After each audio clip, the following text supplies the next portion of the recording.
And so, all the signs suggest we are on the cusp of another wave of COVID. The UK government says it means furlough could be extended yet again.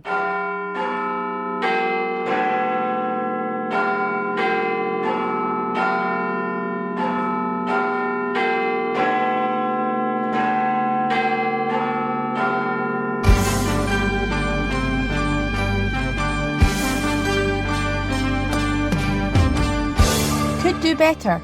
The Tories condemn the SNP on education. Just not good enough. Labour unhappy on Scotland's health. And new COVID restrictions come into force across the country. From Caledonia Media, I'm Ashleigh Keenan-Bryce with Scotland's favourite political show, The Week in Holyrood.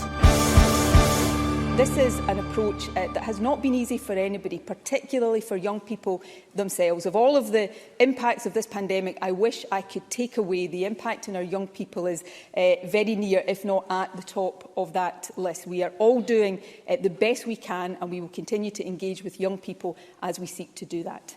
Maden va, Fiska ma. Charles is away this week. COVID restrictions are in place across Scotland, from the Western Isles to the West End. Where you live really matters this week. The lowest levels are on the islands, the toughest across the central belt. And the reshaping of restrictions comes as the UK as a whole appears to be gathering in the foothills of a third wave of the pandemic. First Minister Nicola Sturgeon says the vaccination programme is the greatest aid to beating back COVID, but we must all continue to take precautions and remain sensible. I can confirm that Glasgow City will move down to level 2 from midnight on Friday into Saturday. This means that people in Glasgow, as has been the case in most of the rest of Scotland since mid-May, will be able to meet in homes in groups of no more than 6 from a maximum of 3 households. It also means that indoor licensed hospitality can reopen and that people can travel again between Glasgow and other parts of Scotland. A number of venues will also be permitted to reopen and outdoor adult contact sports can resume. These changes are significant. As someone who lives in Glasgow, I know they will make a huge difference to quality of life. But I ask everyone to remember that, although stable and starting to decline, cases in Glasgow do still remain high. So please continue to be cautious. In particular, and this actually applies to all of Scotland, particularly while we enjoy some better weather, although limited indoor meetings are now possible, it is still better to stay outdoors where possible. And in level 2, groups of up to 8 people from 8 households can gather outdoors. The last 8 months, and perhaps the last couple of weeks in particular, have been really tough for Glasgow, so I want to thank everyone who has cooperated with all the public health measures and stuck to all of the rules and guidelines. The 6th session of the Scottish Parliament is underway. The formal opening ceremony is likely to be held in the autumn, possibly early October. But, as you know, and as we're used to hearing over the past year or so, everything depends on the pandemic. We'll tell you more on The Week in Holyrood. Now we're going to focus on the session of questions to the First Minister this week. Once the party leaders have their exchanges, I plan to stay in the chamber to bring you special coverage of members asking questions direct to the First Minister, so stay tuned over the coming hour for that. We begin, though, with the Scottish Conservative leader Douglas Ross. He's in self-isolation in an Edinburgh hotel at the moment, and it's there we go to join him as we begin our coverage of FMQs. Thank you, Presiding Officer. I asked the First Minister if she has full confidence in the Scottish Qualifications Authority. First Minister. Yes, I do. On the issue of qualifications this year, I think it is important that I and the Government recognise, first of all, that this is a really anxious and a really difficult time for pupils and indeed for their parents across the country. So it's really important that we and indeed the SQA continue to listen. We are doing our utmost to deliver fair grades in what are very difficult circumstances. I will try, if there are further questions on this today, to answer all of the questions as clearly as possible, because scrutiny and understanding is said this, and I think this is an important context as we go into, I'm sure, some of the detail of this. He said that the system that replaced exams was never going to be perfect, but all of the way along, no one has come up with a better way of doing it than the alternative certification model. So this is a difficult set of circumstances, but the Government is continuing to do all we can to support pupils in these difficult times, and that approach will very much continue. Douglas Ross. So the First Minister has said she has full confidence in the Scottish Qualifications Authority. Well, that answer will not be shared by tens of thousands of pupils and parents across Scotland who were so badly let down by the SQA and its exam grade disaster last year. And it won't be shared by thousands more who are now facing what looks like another year of grades chaos and confusion. Last night, Leon Cameron of the Glasgow Youth Council said, and I quote, "We are extremely angry at the people with authority, the Scottish Government, the SQA, that they keep saying that everything is okay when it's not. They are clearly in denial over this issue." Leon continued, "We have been put through hell." The First Minister said she would answer all questions clearly on this issue. But does the First Minister agree with Leon Cameron that her government and the SQA are in denial about this? First Minister. I don't agree with that, but it's my duty to persuade young people and their parents across the country that while no government can take away all of the impacts of a global pandemic on our young people, this government, working with teachers, with local authorities, with representatives of pupils and parents, and of course with the SQA, is doing everything we can in a highly challenging set of circumstances to deliver fairness for pupils, and that work will continue. The alternative certification model was developed by the National Qualifications Group that brought together teacher representatives, parents and pupils. The EIS, for example, and we're often asked rightly to listen to teachers, said that this gives pupils the best opportunity to demonstrate what they have learned. I will continue, and the Government will continue to listen to young people. That is why, for example, we have put in place, the SQA have put in place an appeals process that gives every young person a direct right of appeal, free of charge. There have been some very difficult decisions to take around, for example, whether there is a no detriment appeal system or a symmetrical appeal system. The SQA has proposed a symmetrical system, which is the same as in England and Wales. There is also concern being raised, and we're listening very carefully to this, about the specific grounds of appeal, and the specific point that has been raised that there's no ground of appeal that takes account of exceptional personal circumstances. The reason for that is that we don't think a young person who has suffered exceptional circumstances should have to rely on an appeal. That's why an exceptional circumstances arrangement has been built in to the model, so that if somebody has, for example, a bereavement that means they can't put forward assessment by the date in June, they have a window of time until September. So we continue to work to try to take account of the concerns and put in place the best possible arrangements in a highly imperfect set of circumstances. And I take very seriously the responsibility we have as a government to listen on an ongoing basis to young people. For example, last year was unacceptable. One of the key changes this year is that grades are based on teacher judgment, not on algorithms, not in statistical models, not in historical performance of school. Teacher judgment informed by the work of pupils. So these are important changes, and of course we continue to work hard with everyone in the education system to make sure that concerns are properly addressed. Douglas Ross. So the First Minister won't agree. Absolutely appalling from a First Minister who is unwilling to listen to criticisms of her government and their handling of this fiasco from the young people who have been most affected.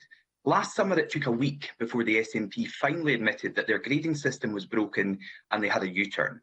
This year's children shouldn't have to go through the same issues all over again. 20 is out, Somerville is in, but it's the same old shambles. This SNP government needs to learn from its mistakes, but it's determined instead just repeat them. The Scottish Children and Young People's Commissioner has said on the threat of downgrading that it is, and I quote, an unnecessary and disempowering barrier to young people. That's a concern that will be echoed in homes and classrooms right across Scotland.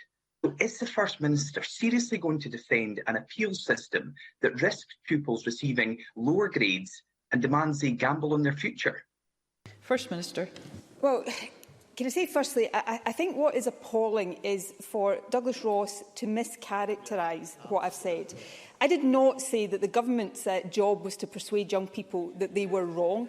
What I said is the government's job is to engage with young people, yes, to seek to persuade that the arrangements that are in place are the right ones, but to listen as we go. So, for example, it's because we've listened to young people that there is a fundamentally different system in place this year, not one based on algorithms, but one based on teacher judgment, informed by the attainment and the work that young people have done. I mean, the EIS, again, and we're often challenged to listen more to teachers.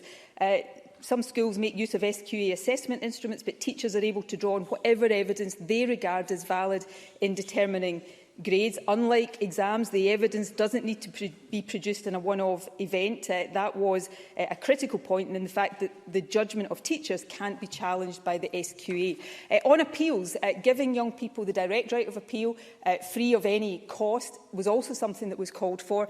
On this important issue of whether we have a no-detriment system where appeals can only be upgraded, not downgraded, or a symmetrical system, I would make 3 points on that. Firstly, the symmetrical system is one that ensures that the attainment of pupils is central to this process. That is the fairest way of proceeding. That's not new. That has been the approach taken in past years.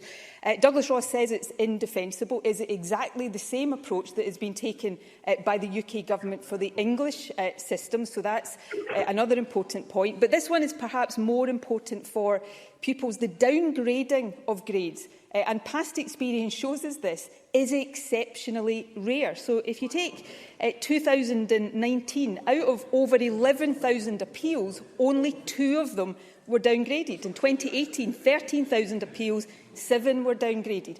So that is an exceptional occurrence, but it does ensure that we have a system that from start to finish is intended to focus on the attainment, the actual attainment of pupils. And of course, the appeal system should only be used in exceptional circumstances, not because we want to put pupils off using it, but because we want to get the grades right at the first time, which is why the judgment of teachers at the centre of this is so important. Douglas Ross. This year has been difficult for everyone, but especially so for young people. And what has this government and the SQA done for them over the last 15 months? Exams replaced by exams, an appeals process late and flawed, no lessons learned, no understanding, no fairness, pupils dismayed, punished for being ambitious, teachers scunnered, their concerns ignored, parents furious with this government not listening to them. So will the First Minister do the right thing? Concede she's got this badly wrong, guarantee that no pupils who appeal will be downgraded, because no matter how rare she says it is, it will be a risk for young people if they appeal. And once she does that, finally agree that no pupil who appeals will be downgraded, will she start to fix the deeper problems in Scottish education, beginning by replacing the SQA? First Minister. Well, on wider reform of education, including potential reform of the SQA, this Parliament will debate these issues this afternoon. The Education Secretary will say more about all of that when that debate happens later today. We will continue to listen to young people, to teachers, to parents. We will continue to address concerns as far as we can. This is, and I'm afraid this is inescapable, this is a highly imperfect situation because we are in the midst of a global pandemic that has made exams impossible. So we have to put in place an alternative. As Jim Thewlis, who I quoted earlier, said, no alternative is going to be perfect, but nobody has suggested a better one than this. And all of the things that Douglas Ross says are fundamentally wrong here are actually the same arrangements, by and large, recognising that we've got different education systems, but by and large exactly the same arrangements that are being put in place in England and in Wales under governments of different parties. And that reflects the fact that we're all trying to do our best for young people in very difficult circumstances. We have learned lessons from last year, teacher judgment, replacing the algorithm approach that was fundamentally flawed last year, recognising that there must be a much more accessible appeals system, but also recognising that at the heart of that has to be the attainment of pupils. So this is an approach that has not been easy for anybody, particularly for young people themselves. Of all of the impacts of this pandemic, I wish I could take away the impact on our young people is very near, if not at the top of that list. We are all doing the best we can, and we will continue to engage with young people as we seek to do that. There's a new presiding officer in Parliament, Alison Johnston. This is her second session of FMQs, and she's starting to bring her sense of how this vital session of questions should run, led by short, succinct questions and answers rather than a series of speeches. It's a marked change from the past 5 years under Ken Macintosh, so let's see how it progresses over the coming weeks. Labour leader Anas Sarwar has just completed his self-isolation. He's back in the chamber and we can join him now. Last week we heard damning evidence from Dominic Cummings about the UK Government's response to COVID-19. He painted a picture of chaos and confusion, poor preparation and almost criminal levels of negligence that led to avoidable deaths. He outlined a series of failures: a lack of PPE, insufficient testing, COVID-positive patients being sent into care homes, and inconsistent and delayed decision-making. Last week at First Minister's Questions, the First Minister was rightly critical of the chaos Dominic Cummings described. But does she accept that many of the same decisions were made in Scotland by this First Minister and by the Scottish Government? First Minister. I have always accepted that we made mistakes in the handling of this pandemic. I have never tried to shy away from that. And the point I was making last week was not to point the finger at any politician. It was to make the general point that one of the lessons all of us should have learned, all of us in decision-making positions should have learned over the past more than a year now, is that taking quick decisions is really important. And that applies to me just as much as it applies to anyone else.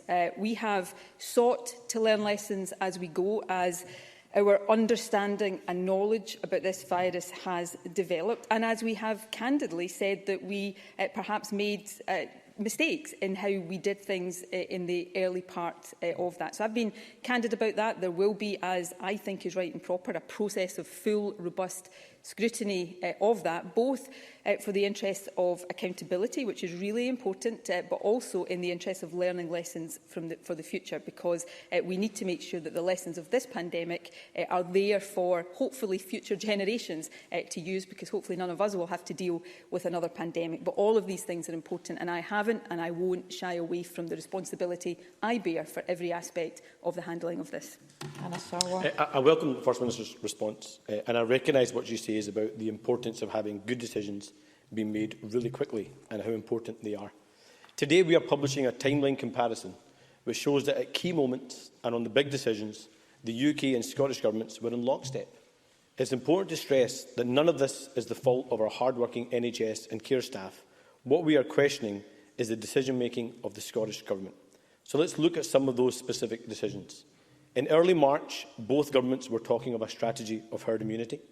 On March the 12th, 47,000 fans attended a European football match in Glasgow. That same day, the Scottish Government said that stopping mass gatherings was not the best way to contain the virus. They were made illegal 11 days later by both governments. Untested and COVID-positive patients were being sent into care homes. The UK Government announced routine testing on the 15th of April. The Scottish Government waited until the 21st of April. The result, 1 in 10 of our care home residents in Scotland losing their lives to COVID. That is not a protective ring.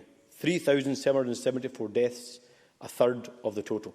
So does the First Minister accept that these were decisions made in Scotland by this First Minister and by the Scottish Government?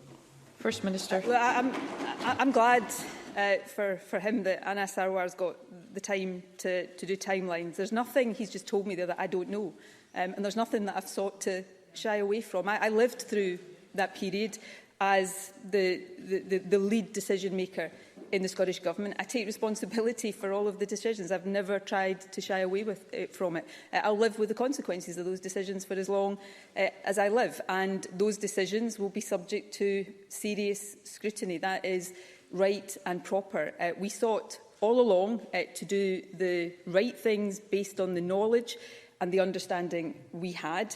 In light of developing knowledge, some of these things, if we could turn the clock back, we would do differently.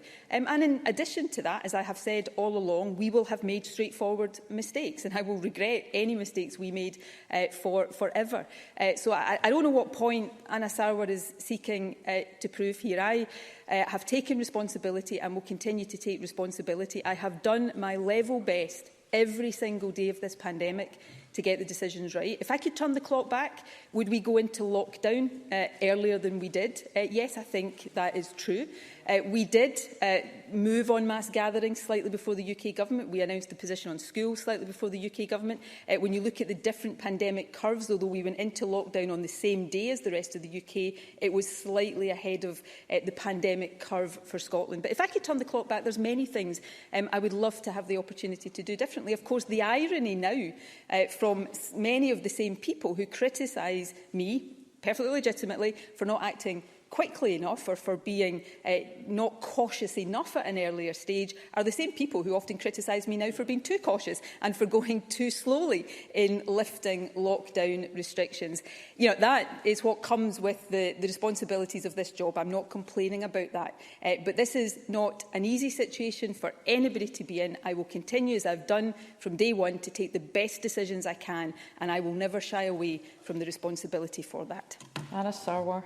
I'm not sure why the First Minister is critical of a development of a timeline. I would hope, given the scale of the civil service, there would be a Scottish Government timeline about decision-making so we can learn from mistakes and so we don't repeat those mistakes again. Large events matters because on the day we had 47,000 fans in Glasgow, Ireland was announcing an end to large gatherings. Herd immunity matters because New Zealand took a very different approach and had very different outcomes. And this Edinburgh University study has shown that if Scotland had acted earlier, we could have prevented 2,000 COVID deaths. I think these are really important points that we should be bringing to the Chamber and asking for a response from Scotland's Government. So I gave 3 examples of decisions made in Scotland around strategy, around mass gatherings and around care homes. I could have given more. A failure to have adequate PPE supplies, a failure to adequately ramp up testing, a failure to introduce strict testing and quarantine at our airports, and an ineffective contact tracing. NHS and social care staff and the Scottish people deserve more than just rhetoric. They deserve answers. They deserve more than being told that the government cares. They deserve answers. Because we can't allow Scottish exceptionalism to stop us from learning critical lessons. It's always easier to focus on failures elsewhere. We must learn from mistakes here at home. So we don't need to wait for the UK Government. Work can begin right now to establish a judge-led, Scottish-specific public inquiry on the decisions made in Scotland. Surely, after everything the First Minister just said in those answers, she agrees. First Minister. Look, people can make up their own minds whether they're hearing from me an inability to face up to mistakes or Scottish exceptionalism. I think what they're hearing from me is a candid admission that we would not, like many other governments across the world, have got everything right, and a willingness, not just a willingness, a desire to face up to that and learn from that. I could paper the walls with bits of papers and timelines, but actually my focus right now is, as First Minister, is getting the vaccination programme delivered to keep people safe in the future, to make sure that we're taking the right decisions, criticised by many for being too cautious and too slow, to keep people safe as we could be in the foothills of a third wave of this virus. So that's not just my focus, that's my responsibility as First Minister. But of course we have lessons to learn, and I've never said otherwise. Perhaps Anna Sarwar was standing here and saying that if he'd been standing here back then, he would have got everything right. And who knows, maybe he would have done. But I suspect, just like everybody else, he would have grappled with these difficult decisions. And lastly, on the issue of a judge-led public inquiry, I've given that commitment. That commitment stands. I want to see that up and running before the end of this year. The UK Government has announced plans for a public inquiry and have asked for 4 nations discussion about remit and where there might be overlaps. And usually, from the benches here and the Labour benches here, I'm being encouraged to take part in constructive 4 nations discussions. So we've agreed to do that. But the commitment to a public inquiry is there, it is firm and it is strong. And I think I was the first of the First Ministers across the UK to give that commitment. Having led this country to the best of my ability, far from perfectly, through this pandemic. I want, as much as anybody wants, to make sure that we learn the right lessons. It is very easy, and if I was in opposition, no doubt I'd be doing the same. It's very easy when you're not the one taking the decisions, and when you have the benefit of hindsight to tell us what we should have done. But when you're taking these decisions in the moment, you have to act, and you have to act on the basis of the best information and advice you have. And that is what we have done. We will learn lessons.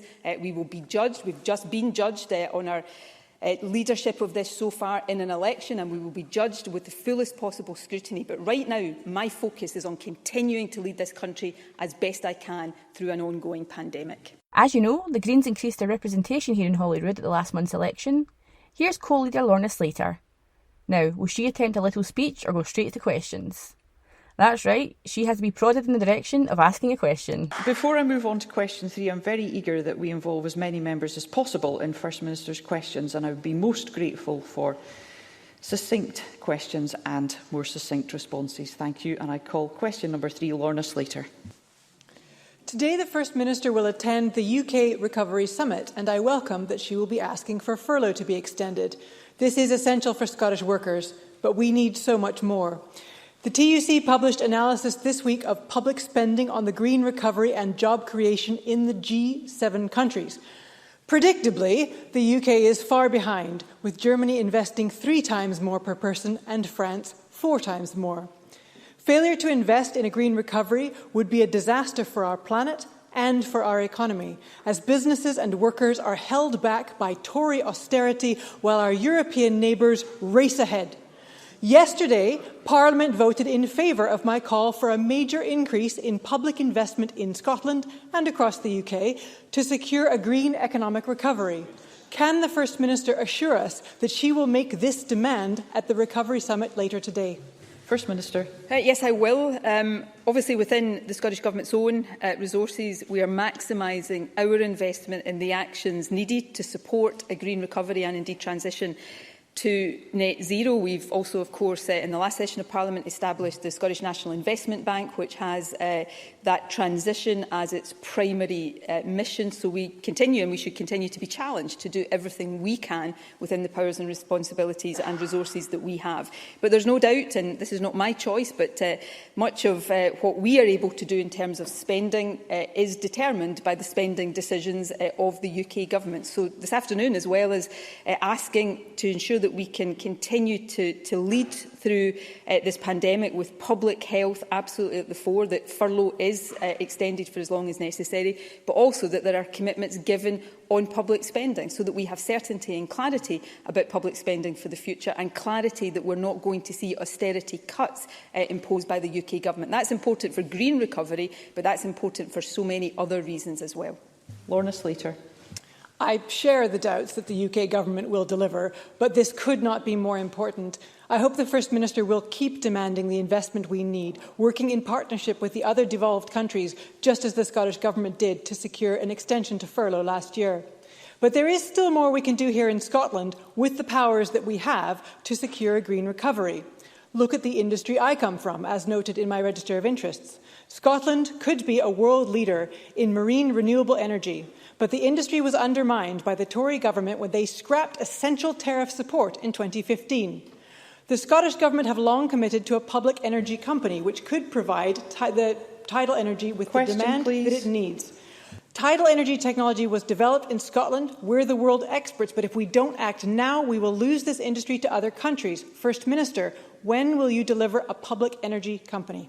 First Minister. Well, we'll take forward a range of different ways in which we are going to support the vast renewable energy potential that Scotland has, and Lorna Slater is absolutely right to point that out, and indeed I hope these are issues that will feature in the discussions we have about the cooperation between our parties over the course of this Parliament. Scotland is a world leader in renewable energy, but there is much more we need to do, both in terms of the generation of the energy, but also in making sure that we properly seize the economic benefits that come from that. That's one of the areas where, candidly, we haven't yet done well enough. So there's lots of work to be done here. We are determined to get on with that as we lead up to COP and then beyond COP. And I very much look forward to working with the Greens and indeed with others across this chamber to make sure that Scotland continues to lead the world in renewable energy, but also on that wider transition to net zero. Alison Johnston. Thank you. Question number 4, Siobhan Brown. Thank you, Presiding Officer, and can I congratulate you on your new role. Can I ask the First Minister what engagement the Scottish Government has had with the UK Government regarding the extension of the deadline for application for the EU settlement scheme? First Minister. Can I take the opportunity to welcome Siobhan Brown to the Chamber and congratulate her on her first question. We have been very consistent in calling for the EU settlement scheme to be replaced by a declaratory system which would alleviate the risks of EU citizens becoming unlawfully resident here. In my view, EU citizens simply should not have to apply to retain their rights.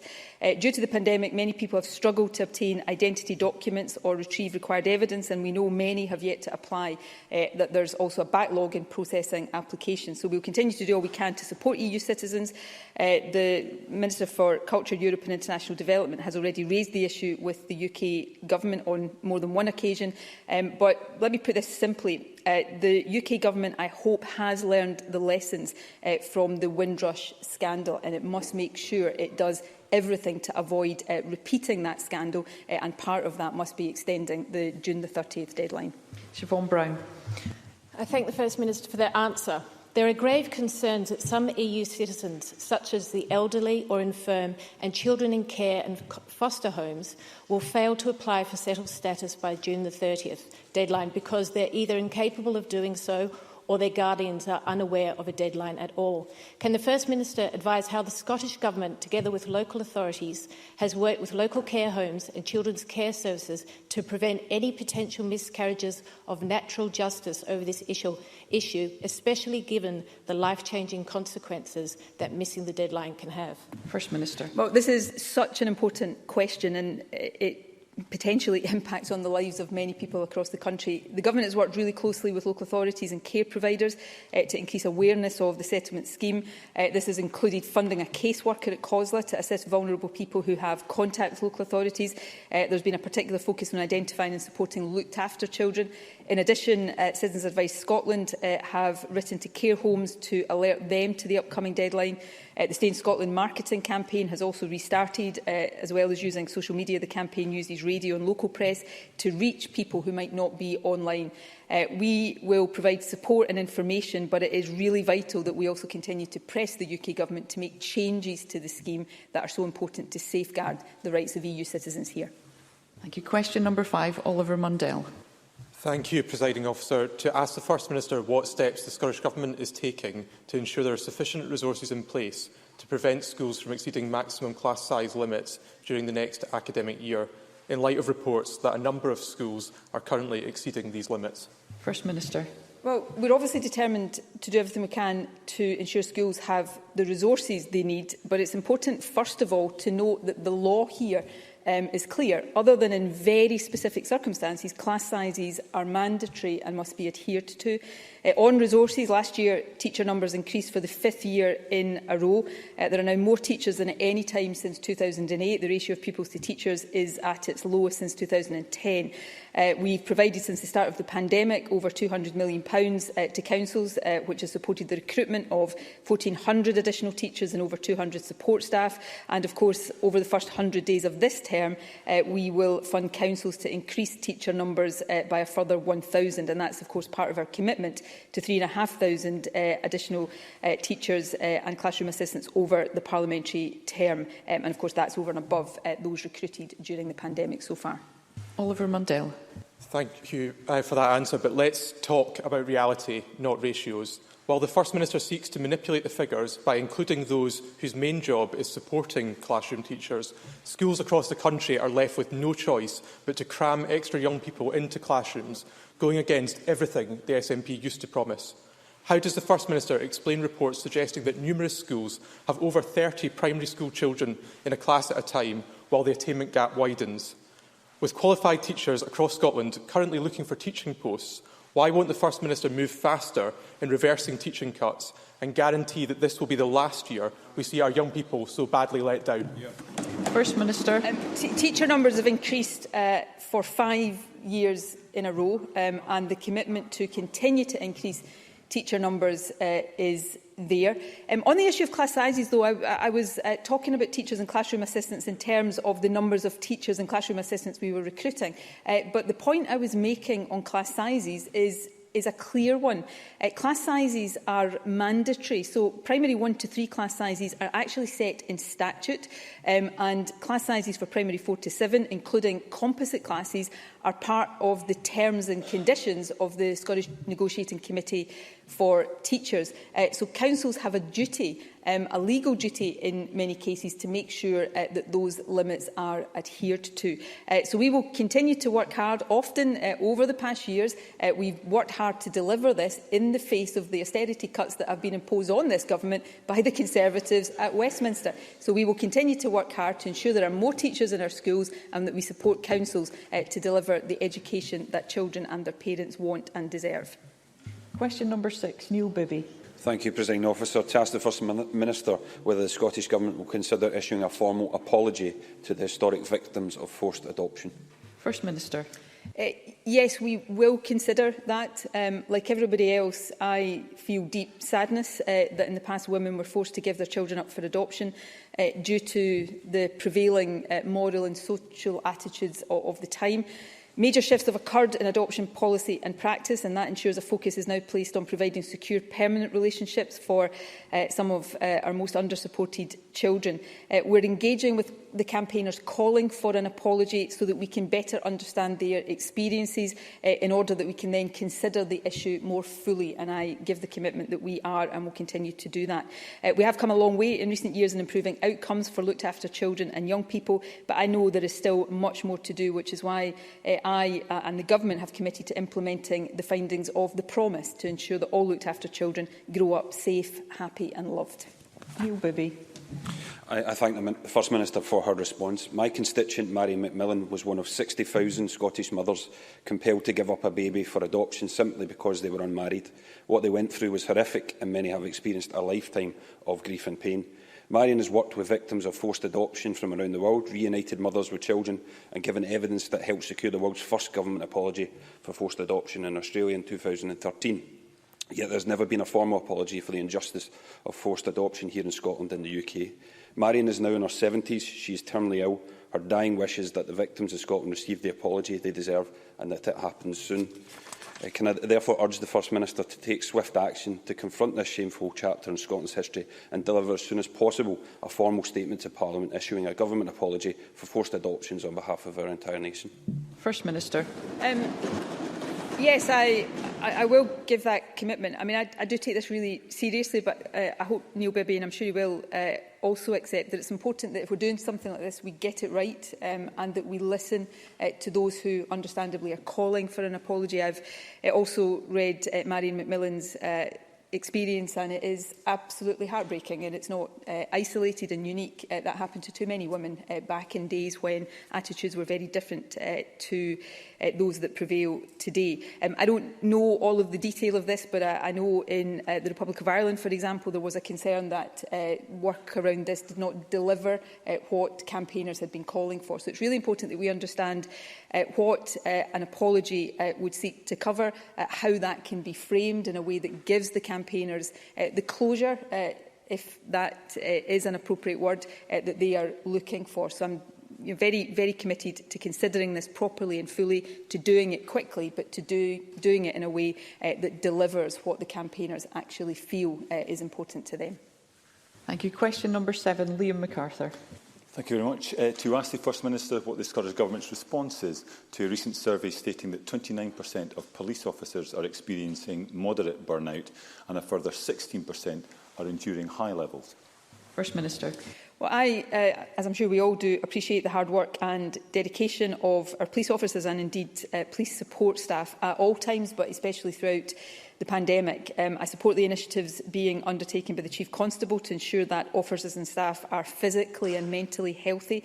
That includes, for example, the introduction of wellbeing champions and a wellbeing hub to raise awareness of the support available. In addition, Police Scotland were one of the first police services in the UK to implement mental health and suicide intervention training for all officers. Officers and staff are doing an excellent job in difficult circumstances, and I welcome the fact that Police Scotland provides their workforce with a range of services to help them look after their mental and physical health. Liam MacArthur. Thank you. When we highlighted devastating research 18 months ago, ministers told us they were very satisfied with the mental health support available for officers. Now experts, researchers have again concluded many frontline officers are suffering from chronic stress associated with their circumstances at work. Police Scotland were co-sponsors of this long-term research, but I've learned that support was withdrawn because the research programme was keen to understand the impact of COVID on the workflows, but Police Scotland said it was, quote, too soon and so withdrew support. Does the First Minister accept that Scotland's police officers have been badly let down and they don't have the mental health support that they so obviously need? First Minister. I think the Chief Constable and the Government have a duty to listen and to respond, and we take that very seriously. Liam MacArthur talks about 18 months ago, which of course predates COVID, which has exacerbated the stress and the anxiety and the trauma of many of our public service workers, including the police and their support staff. There is a range of support services in place. I mentioned some of them in my initial answer, and it's really important that the Chief Constable, and this is a matter for the Chief Constable first and foremost, continues to listen to the experiences of the police service and deliver that support to make sure that in the very challenging work that they do, our police officers have the support to keep themselves mentally and physically healthy. So that work will continue, and I fully support the efforts that the Chief Constable is undertaking. I'm Ashleigh Keenan-Bryce. You're listening to The Week in Holyrood. Thank you. We'll move on to supplementary questions, and I call Alistair Allen. Last weekend saw major disruption to haulage. Technical issue with MV Hebridean Isles led to a backlog of lorries, many of which contained perishable goods and had to be left behind. While the return of MV Loch Seaforth to the route should help, this incident does raise wider concerns about what happens when the next CalMac vessel either goes into dry dock or ever suffers a similar breakdown, such as the one which has seen Loch Seaforth out of action for 7 weeks. Given all this, will the Scottish Government consider the charter of a freight vessel for the Stornoway to Alison route? First Minister. Well, firstly, let me say I absolutely recognise and understand the frustration of communities at this and indeed at other recent disruption and the impact that that has had. In relation to the issue with the MV Hebridean Isles, I understand all goods were shipped early Saturday morning on the MV Isle of Lewis. I can also update the Chamber that the MV Loch Seaforth returned to service on the 31st of May, and as of today, all vessels are now back in position. Transport Minister has met with the member and indeed with constituency, MSPs and other stakeholders to hear concerns and has agreed to continue regular dialogue. We are actively exploring opportunities for chartering additional tonnage and in addition have confirmed new investment in ports and vessels to support and improve Scotland's ferry services over the next 5 years as part of our wider infrastructure investment plan. Thank you. Jamie Green, to be followed by Faisal Chowdhury. This week, Chief Superintendent Mark Richards said that a marked increase in body-worn cameras on police officers will, in his view, see a spike in guilty cases and reduce pressure on our much backlogged criminal courts. But he did warn that financial and structural constraints seem to have prevented their rollout thus far. So can I ask if the First Minister agrees with that assessment of the situation, and are there any imminent plans to increase police protection and speed up the justice process by heeding his recommendation? First Minister. We will continue to discuss these matters with the Chief Constable. I certainly welcome Police Scotland's ongoing work to consider how new or improved technologies can be harnessed to further strengthen its ability to keep the population safe. We will continue to support that, but also consider the implications of that for police officers themselves. So it's important that we do take the time to discuss and to consider all of these issues fully. Faisal Chowdhury, to be followed by Emma Harper. Thank you, Presiding Officer. Congratulations on your new role. With the spread of new variant, the need to address low uptake on the COVID-19 vaccine amongst particular ethnic group is crucial, especially for those who may be at higher risk. To do so, the programme must be accessible. So can I ask the First Minister, in which translation is information about the vaccine programme available, and what targeted action is being taken to reach diverse minority group within our communities? First Minister. Can I Well, firstly, welcome Fazil Chowdhury to the Chamber today.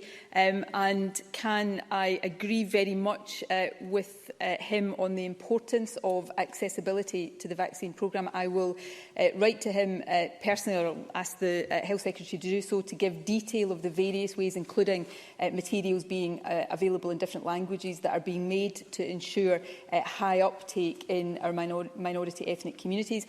I represent a constituency with a very high proportion of ethnic minorities living within it. Also a constituency where there has been a significant outbreak of COVID in recent weeks.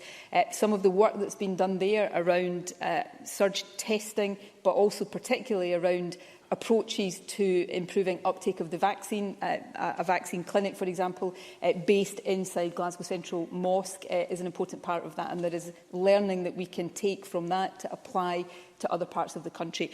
Overall, uptake of the vaccine is extremely good at the moment, and we need to make sure that that national picture is fully reflected in all of our different communities, because the vaccine really is the most important thing we can do now to guard against this virus and to get the country back to normality.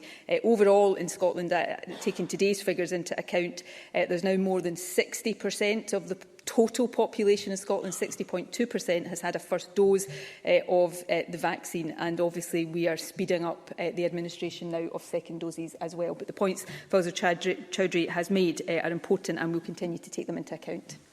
Emma Harper, to be followed by Craig Hoy. To ask the First Minister what her response is to the 8 cases of COVID-19 Delta B1617.2 variant, formerly known as the Indian variant, which has been identified in NHS Dumfries and Galloway Health Board area, which has been described as a variant of concern by the World Health Organisation. First Minister. The Health Secretary is telling me he spoke to Dumfries and Galloway yesterday. It is important that everybody recognises right now that new variants are going to unfortunately happen with this virus, but it's really important that we take the same basic steps to contain new variants as we've taken to contain the virus all along. In respect of the Delta variant, we now think that it represents well over half of all new cases in Scotland, so we will see that in many different parts of the country, including, of course, NHS Dumfries and Galloway Health Board area. But the way we stop this virus spreading is the same for every variant. It's all of the basic measures we know about: hand hygiene, face coverings, distancing, making sure that we're all following the guidance that is in place. And of course, testing regularly. Everybody can access lateral flow tests now, and also coming forward for vaccination as soon as you're invited. The vaccination, 2 doses of the vaccination, is the best protection any of us can have against this virus. I'm Ashleigh Keenan-Bryce. You're listening to The Week in Holyrood. Craig Hoy, to be followed by Pam Duncan-Glancy. Presiding Officer, the latest figures for waiting times for child and adolescent mental health services are deeply disturbing. In NHS borders, the average wait for CAMHS is 31 weeks, and only 48% of young people are being treated within the 18-week target. In NHS Lothian, the target was missed by over a third. The figures also showed that 1 in 5 children are still being turned away from CAMHS completely. 3 years ago, the Cabinet Secretary for Health described the present system of rejecting referrals as completely unacceptable, yet there has been no improvement. So when is the First Minister and her government going to get a grip of the children's mental health treatment crisis in Scotland today? First Minister. Can I welcome Craig Hoy to Parliament. On the issue of mental health waiting times for children and adolescents generally, but also on the issue of rejected referrals, I'll turn to these in reverse order. The Scottish Government, of course, accepted all of the recommendations in the 2018 audit of rejected referrals, and we are working to deliver on all of those recommendations, including asking Public Health Scotland to work with health boards to develop a new patient-level data set so that we don't just understand the overall numbers but the reasons for rejected referrals. There's also the standard, the service standard, which makes clear what should happen if a particular referral doesn't require specialist treatment. So there is ongoing work to rightly tackle rejected referrals. On the issue of waiting times more generally, in summary, our approach is twofold. Firstly, more investment into CAMS, but secondly, redesigning the service so that there is much greater support provision for young people in communities so that hopefully they don't then require specialist services. I'm happy to ask the Health Secretary to provide more detail of all of that, given that I have limited time here, but this is an important strand or strands of work that are being taken forward with urgency. Pam Duncan-Clancy to be followed by Jackie Dunbar. Thank you, Presiding Officer. To ask the First Minister whether attendees of the Euro 2020 fan zone in Glasgow will require testing for COVID-19 ahead of entry, given conflicting information provided by the Scottish Government and the organisers Glasgow Life. First Minister.